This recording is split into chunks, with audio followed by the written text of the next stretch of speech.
Have you ever wanted something so badly? A new video game, a phone, a pair of shoes, only to finally get it and feel totally bored with it a week later? It is a strange part of being human. We think getting more things will make us perfectly happy. Two young men in ancient India tested this exact idea.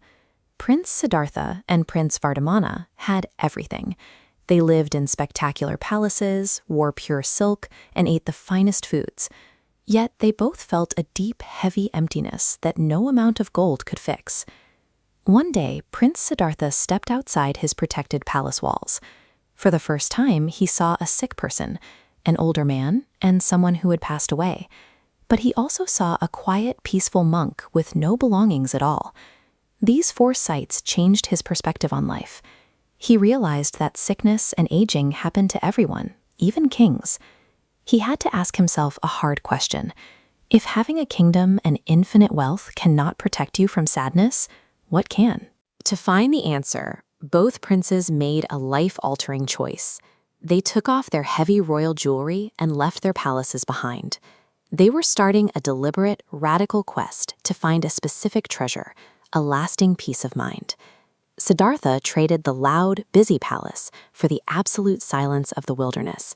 He went from being a ruler to a wandering student, walking barefoot through the forests. At this time, roughly 2,500 years ago, the forests of India were filled with brilliant thinkers.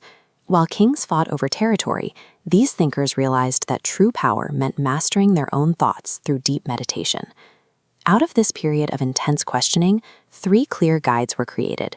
You can think of them as three distinct maps, each offering a different route to lead humanity out of suffering. By pointing people toward their inner thoughts instead of external possessions, these thinkers showed that true freedom requires looking inside yourself. Siddhartha spent years meditating until he reached a state of profound clarity under a tree in a place called Bodh Gaya. In that moment, he became the Buddha, the awakened one. He realized that the root cause of human sadness is an endless craving for things to be different than they are. We always want more, and that constant wanting hurts. He called this diagnosis the Four Noble Truths. This diagram illustrates his solution, the Eightfold Path. It is a guide of 8 daily steps, like speaking kindly and working honestly, designed to help people live a balanced life. He called it the Middle Way, avoiding both too much luxury and too much hardship. By practicing these balanced habits every day, you slowly train your brain. Over time, you naturally let go of anger and destructive desires, replacing them with a quiet, steady mind. He first shared this map with a small group of friends here at Sarnath. From this spot, his teachings began to travel outward. The Buddha's map works because it is highly practical.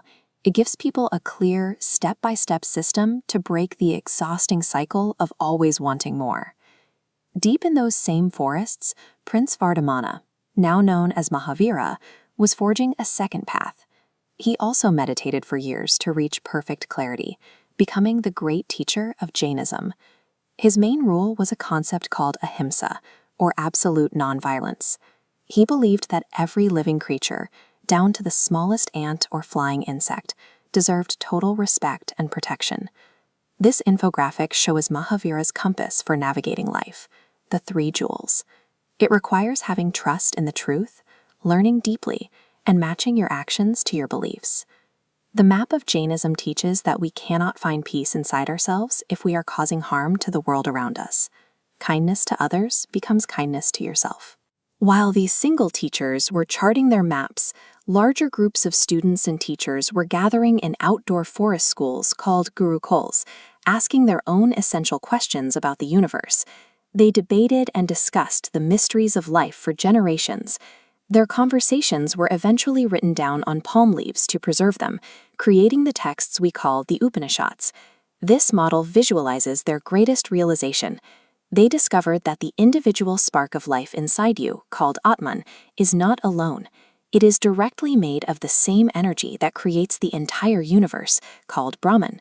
When a person understands this connection through meditation, the fear of being small or alone fades away because they realize they belong to something infinite. The Upanishads cure human sadness by completely shifting how we see ourselves. They show us that we are not isolated pieces, but part of a vast, brilliant whole. This flowchart traces how these three philosophies work. Buddhism uses behavioral balance. Jainism uses absolute harmlessness. The Upanishads use a shift in cosmic perspective. Yet all three pathways lead directly to the exact same goal: freedom from suffering. As these ideas spread, they moved from simple forest clearings into stone lecture halls, supported by local rulers. These philosophies eventually gave rise to expansive centers of learning like Nalanda, where thousands of scholars from different countries lived and studied together. From India, these maps were carried across mountains and oceans. They shaped the architecture, art, and daily habits of millions of people in Sri Lanka, China, Japan, and all across Southeast Asia. Even though these systems were designed over 2,000 years ago, they deal with the exact same stress, boredom, and dissatisfaction that people feel right now. These ancient traditions suggest that while a new possession eventually loses its charm, the peace found in understanding your own mind remains steady. History is full of leaders who conquered continents, but the greatest journey a human can take is the quiet, powerful quest toward wisdom, compassion, and truth.